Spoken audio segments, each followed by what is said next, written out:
It's Louise Halvardsson, is that right? Yeah. Louise was born on a cold winter's day in, how do I say this? Nässjö. Pardon? Nässjö. I didn't expect you to say it. I want to try, do it again. Nässjö. Nässjö. Yeah, that's good. Nässjö, a small town in the south of Sweden. After graduating from college, where she focused on languages, she moved to Brighton to study English, then spent a year in Stockholm studying creative writing. She decided to settle in England, where she currently lives, and works as a writer, performer and library assistant. Her debut novel, I'll do this bit in English, I think, punk-influenced hard rocker with attitude, was published in Sweden in 2007 and won an award for the best newcomer in young adult fiction. She's just completed her first novel in English, replacing Angel.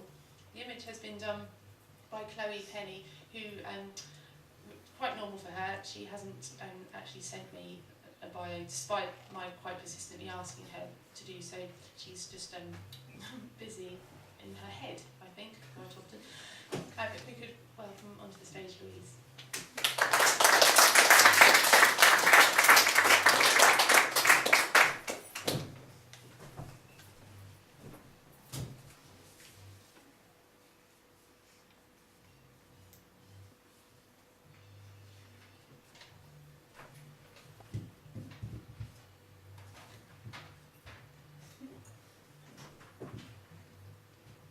Hello. I've broken my own rule. I promised to never ever write a story or a novel about a writer, but this is my only exception.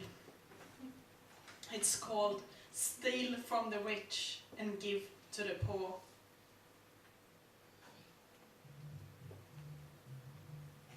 It smelled of books fresh from the printers. People in coats with deep pockets went from exhibitor to exhibitor searching for the perfect Christmas present. But nobody stopped at Nicky Jones's stall.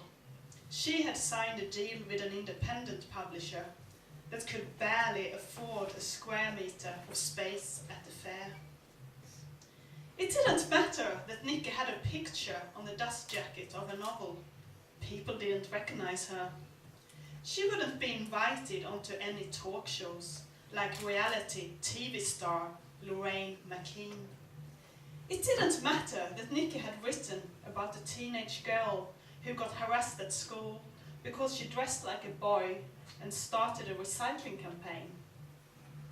Lorraine McKean's autobiography about losing a nipple to a drunk plastic surgeon in Hollywood attracted a bigger crowd.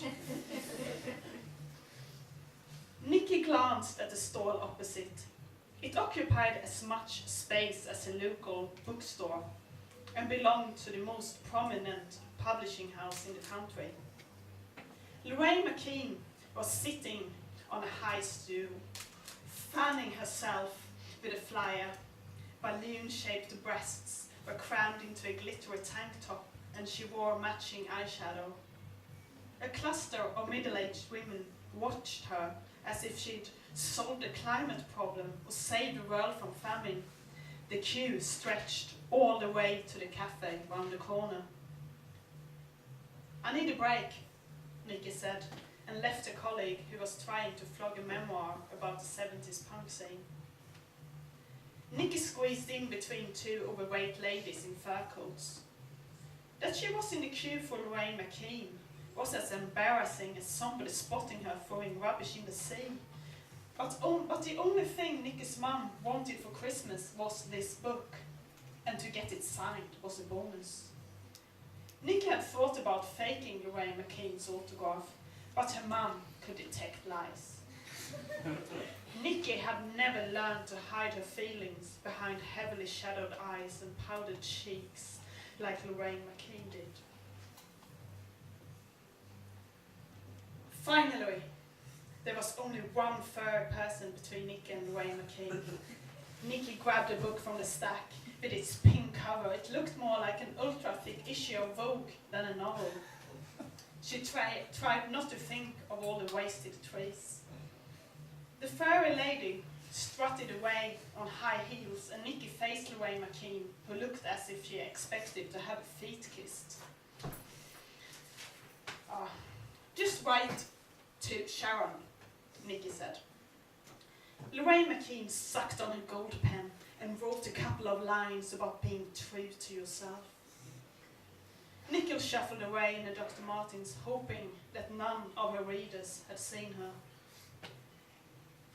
It wasn't until she got back to her shared room in the hostel that Nicky realised that she'd forgotten to pay for Lorraine McKean's book. She'd stolen £12.95 from the prominent publishing house that made sure all their authors slept well in a 5-star hotel. The week after Christmas, Nicky went shopping with her mum. This was a tradition, changing the gifts they'd received from Nicky's grandmother. Every year they told her they prefer money, but she insisted on buying frilly blouses and hats, good only for fancy dress parties. Oh, if it doesn't fit, I've got a receipt, Nicky said, mimicking her grand's shrill voice. I wish I had a chance to wear something like that when I was young. Nicky's mum laughed at this as they walked into a cafe that smelled of fresh coffee and wet wool. They ordered pies with chips and salad. On the counter was a jar with a sticker pleading for donations to help sexually abused children. Nicky looked away. She didn't earn enough as a cleaner at the hospital, and the royalties from a novel was just enough to buy her a new laptop. They got the window seat and Nicky took a notebook out. There were lots of characters to observe. A chihuahua who took his bandy-legged owner for a walk. A little boy licking an ice cream as big as his face. A teenage girl with spiky dreadlocks who stared back at Nicky through the glass and whispered something to her friend in a Greenpeace t-shirt. What do you think? Nicky asked her mum. Should I write a story about an activist? Oh no, why don't you write about something nice for a change? Her mum had taken a glossy brick out of her handbag, the only present she was happy with. I just can't put it down, darling. Hope it didn't cost you too much, with a signature and all. Nicky felt herself going as pink as the book cover. Her mum pinched her cheek. Don't tell me you got it for free. Well, I knew that Lorraine was a generous woman. Nicky shut her notebook. The pies were ready, and she went to the counter to fetch them. The sticker on the charity jar hurt her eyes. She felt more sorry for sexually abused children than for a middle-aged woman who had failed plastic surgery. Nicky rummaged in a pocket and found 2 crumpled fivers and a handful of coins. It all came to £12.95. As the coins landed in the jar with a clink, she felt a hand on her shoulder. She turned and stood face to face with the dreadlock girl. Sorry, are you Nicky Jones? Yeah, why? The steam from the pies hit Nicky's face. She'd sounded more defensive than she'd meant to. The dreadlock's friend held up a copy of Nicky's novel. Oh, it will be so cool to get your autograph. Everybody in my class has read your book. Really? Nicky went back to the table to get her pen, as light and bouncy on her feet as if she'd won the Booker Prize. But her mum didn't notice the smile. She was too engrossed in the story about the lost nipple. Thank you.